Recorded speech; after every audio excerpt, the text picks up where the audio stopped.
Kicking off the 20th season of Cougar football, head coach Kevin Donley embarked in the longest road trip he's ever taken in his 39 years of coaching, a 16-hour drive to North Dakota. The University of St. Francis was fantastic, winning 55-7 versus the Jimmies. It was a long bus ride. I spent 30 hours on a bus this weekend and 2 hotel nights. It was a good bonding time for our players. Had offensive players rolling with defensive players, and just working on getting to know one another better as we come together as a team. It was a game where the opponent had a game under the belt. It was our first one. We made a lot of mistakes, and we knew that going into it. We were probably going to make some. We did. But the goal was play hard, max effort. And if you're going to make a mistake, make it a good one. And we did. We played very hard. Executed, I thought, very well in the passing game. We protected our quarterback well. I think Nick was 17-20. I think we've got some playmakers in the receiving corps. And our defense dominated. This was a different kind of team, when to play with 2 and 3 tight ends and run the ball down your throat and try to control the clock. But we did a great job. I think they had one pass where they had yards after a catch. So somebody was in good position to make a play. So it was a good day for us. Good start. A great start to the season with a defense that was flying around to the ball. Leading the Cougars in tackles was junior linebacker Eric Dunten. We have outstanding team speed in all phases of our game. Eric was a guy who was a defensive back in high school, and as a freshman here, moved him down to the second level as a sophomore, and it was a good fit for him. He got bigger and stronger. And, he's at home at that position. He does a great job, and with the speed he has, and he plays with a reckless abandon of getting to the football and making plays. So he's an outstanding football player. Pursuit is one big thing coaches have harped on us this year. We're trying to get as most people to fly to the ball as we can, and just get people to rally there and make sure they don't get any more yards. USF limited Jamestown to just 170 total yards. Dunten is teamed up with fellow linebacker Pearson Harnish. Harnish has 244 career tackles entering Saturday's game and has been a great mentor for Dunten, who is starting to master his craft. Yeah, it's definitely a great accomplishment he's had so far. He's definitely put the work in to achieve such stats, and he's definitely racked up a lot of tackles. He knows what he's doing defensively. He knows how to read the linemen, what keys to read, and he's definitely helped me kind of focus my eyes on what I need to look at, different ways the linemen will shift or move, and kind of look at the wide receivers, just see if they're 3x1 or 2x2, especially for this week. So just communicating with my DBs, know the coverage call, and then I'll normally focus it on the guard, and wherever the guard goes, it's gonna tell me. So if he pulls, I know it's gonna be run that way. So definitely focus on the guards, and if it's 1 running back or 2 running back set, definitely determines whether it's more run heavy or more pass, but definitely focusing on the guards. With the graduation of MSFA Defensive Player of the Year Lucas Sparks and defensive tackle Christian Johnson, Eric noticed some extra pressure this past Saturday.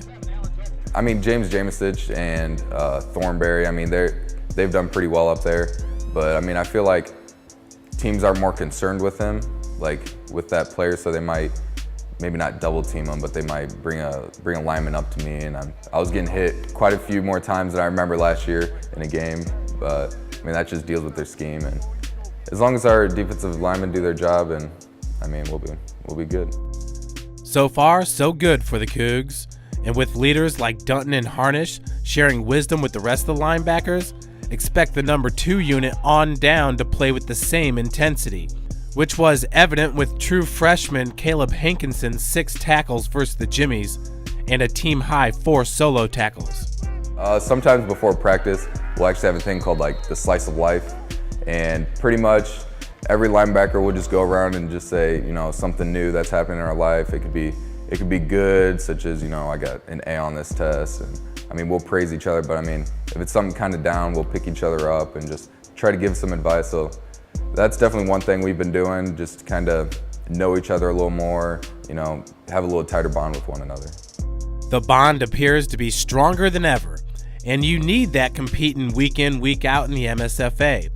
Just last week, Concordia Ann Arbor traveled to NC2A Division II Davenport and won 25-6.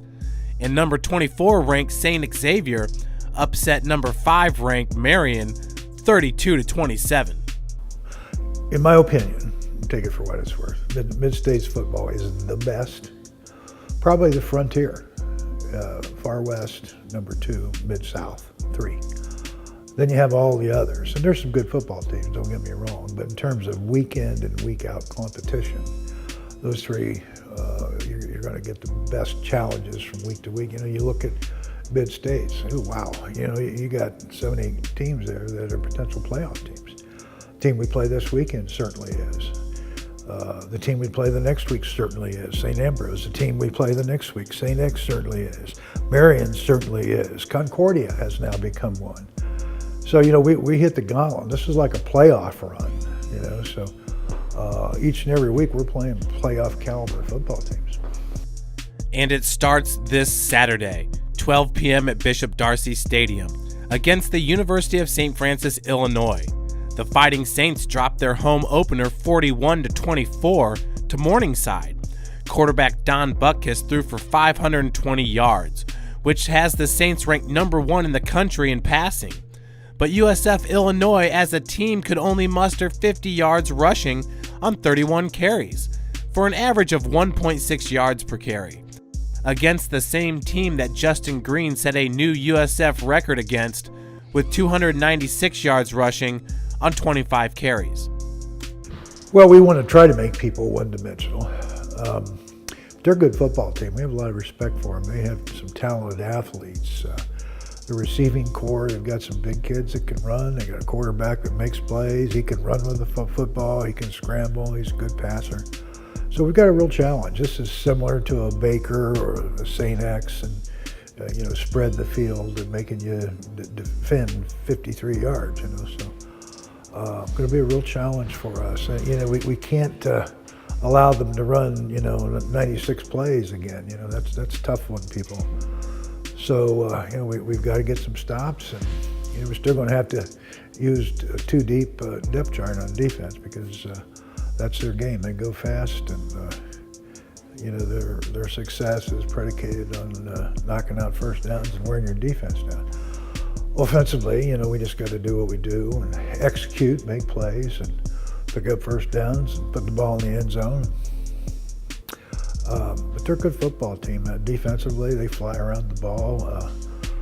Outstanding second level linebackers fly around the ball, really lane fill very well on the run. Good athletes in the secondary. I think they'll be one of the top 3 or 4 opponents we played this year. Got a lot of respect for them, well coached, good program. So it'll be an exciting day. Communication is probably the biggest thing that we have to do. We got to make sure each level is on track. We're each doing what we're called to do. And especially for linebackers to DBs, since it's pass heavy, we got to make sure we're dropping in our correct zone. And if there's man, make sure we're reading off our proper keys. But we can't overly focus on the pass, because if we eliminate one phase of the game, such as the run, then they're gonna have to focus on the pass. And with the pass, we can make an interception, pass breakups, it can be a huge change to the game. So we just gotta make sure, keep on doing what we're coached to do, and just communicate all around.